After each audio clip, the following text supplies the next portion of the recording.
Hi, everybody. Thanks for having me here today. It's been a pleasure meeting all the faces that I haven't known before and then reconnecting with those of you that I haven't seen since the last Tilting Axis. I'm not really going to get too much into the background of NLS. We'll save that for the artist talk on Sunday. But what I will speak about is just the basic, but what we've done for the last year, really. And I'm just going to tell you the two basic premises that NLS really operates based on, and that is that that the belief that Jamaica and the Caribbean is a space where artists, where we'll find numerous perspectives, more nuanced stories from artists, and a space where the full depth of that we can really explore. And then also the second thing is that when artists get more support, that they make better work. So the basic structure of our program is exhibitions, residencies, a podcast program on iTunes, a studio rental program, and we also do research from time to time, just like demographic research. And I'm really just going to scroll through, just have the photos of the programming that we've done over the year, for you to just, while I talk about it. But Simon Benjamin's work is what O'Neill's is the work that O'Neill's presentation actually ended on. We just had a solo show of his work late last year, I think, summer last year, and his exhibition titled Forum, and this is at NLS. It's a really small space, by the way. It's just about 200 square feet. And then the backyard area, which is also available for artists to work in. But these are some shots from Forum, his exhibition. Simon is a Jamaican artist based in New York, and his work really looks at people in the urban beach communities' relationship to the sea. And this particular exhibition looks at, it was a really famous hotel, the Forum, that was based in Port Henderson in Kingston. It was really meant to be a hip nightlife spot for more wealthy Kingstonians, but also for international travelers to kind of cultivate this North Coast experience for travelers, but in Kingston. But really, cultivating an experience of luxury. But his exhibition really brings up some of the implications of creating situations of luxury in a kind of declining economic climate, and the results of that. And the hotel is in a really in a working class, impoverished neighborhood, the remnants of it right now, and it's just been there. And he went there, he broke into the hotel and took some photographs of the inside, and the exhibit, the installation in the yard, and the photographs are all from that work. And then, yeah, I can just scroll through. This is the opening reception. Nicole. Some drink sponsorship there. The artist talk. And then Demi Walker. So I'm just going to show you a few people, some of the programming from each of the different, the breakdowns that I showed you. So Demi Walker, who's actually our intern, we had the space free we didn't have any programming for about maybe 1 month, and we're like, Demi, do you want some studio space? So so she did the studio. We didn't rent the space to her, but this would have been more in line with our studio rental program, and she just made work in there for about 6 weeks. She's a student right now at Edna Manley College and University of the West Indies, Mona. This is just her open studio. And then residencies, we had last year DeAndre, Caprice Davis, and Laisha Johnson. We did an exchange residency. Well, I can't really call it an exchange residency. We sent them away to the Blue Coat to do a residency at Blue Coat. And that was a great partnership. And Laisha also, we had a solo show of Laisha's work, Belisario and the Sound Boy recently.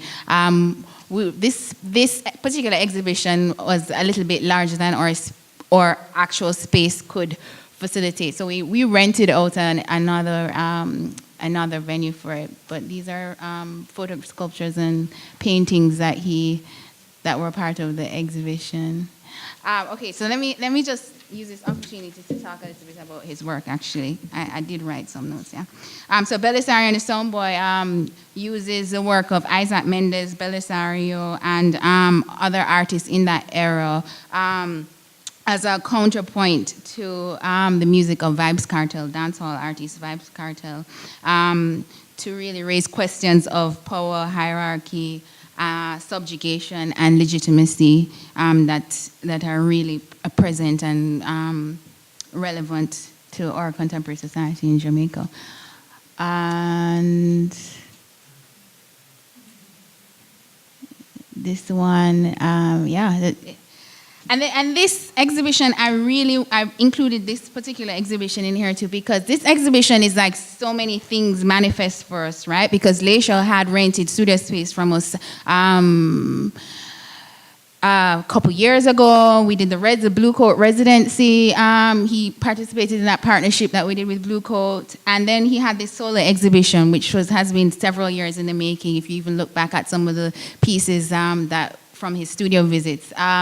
But then also, it really speaks to the development of this long period of developing a collector base, because Leisha's work did pretty well.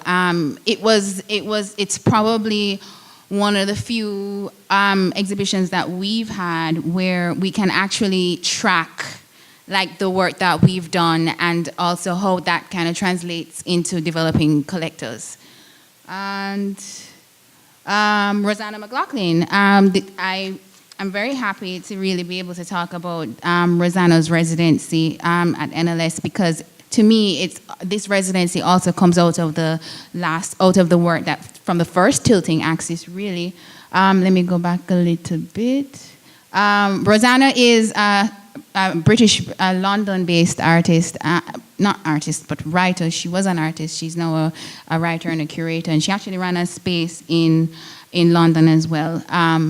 But no, she writes, and she's been doing this ongoing research into the life, legacy, and death of Ana Mendieta, Cuban-American artist Ana Mendieta, who died in the 80s, and the controversy surrounding her death, and whether her husband, Carl Andre, actually murdered her, and the court case, the controversial court case, the mishandling of the case, and also how the art world treated both their works, Mendieta's work and Andre's work, in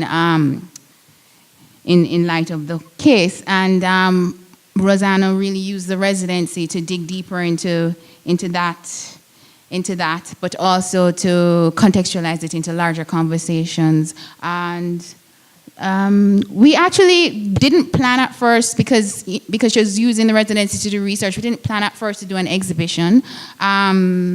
We just thought, well, but then at the end, we thought, why not use the artifacts and all the ephemera, to continue that conversation a little bit. And then she also used some of that ephemera were like posters from the Guerrilla Girls and some of their interventions that they did during that period. You saw that one? Welcome to downtown. We've been hearing all about your opening show, 4 White Boys in the White Boys Museum. Lots of luck. And here's just some of her books that she read, and those were made available for people to thumb through at the final exhibition. We had a screening during her residency. Yeah, 1 more minute? Oh my gosh. Screening during her residency. Also, in terms of going out into the larger conversations that were happening at the time. The Tambourine Army, it's a really controversial situation right now, but basically it's a protest movement against violence against young girls, sexual violence against young girls. She did a workshop on art writing at Edna Manley. As I said, that kind of came out of the first tilting axis, where we really established that there's a need to develop scholarship around art in Jamaica and the wider Caribbean. Oh, I wanted to talk about the podcast program. You can subscribe to us on iTunes, by the way. It's NLS In. And, one of the most recent episodes was interview with Fresh Milk, Blue Coat, Residency Unlimited. We had a recent episode that focused on Black female subjectivity and various artists that are grappling with that from a personal point of view. Autumn Night, Jessica Bell Brown, Joy Naya, Julia Phillips, Lauren Kelly, Onika Russell, who's from Jamaica, Joanna Helfer, who was also part of the British Council partnership that we did. So I wanted to say that Rosanna McLaughlin's residency was actually sponsored by the British Council. Again, I think that's kind of collateral from the previous Tilting Axis, and that's just a screenshot of our. I just feel so proud. We have 20 episodes on there. And yeah, so these are some of the partnerships we had over the last year, which I think also speaks to some of the progress that we've made. Yeah.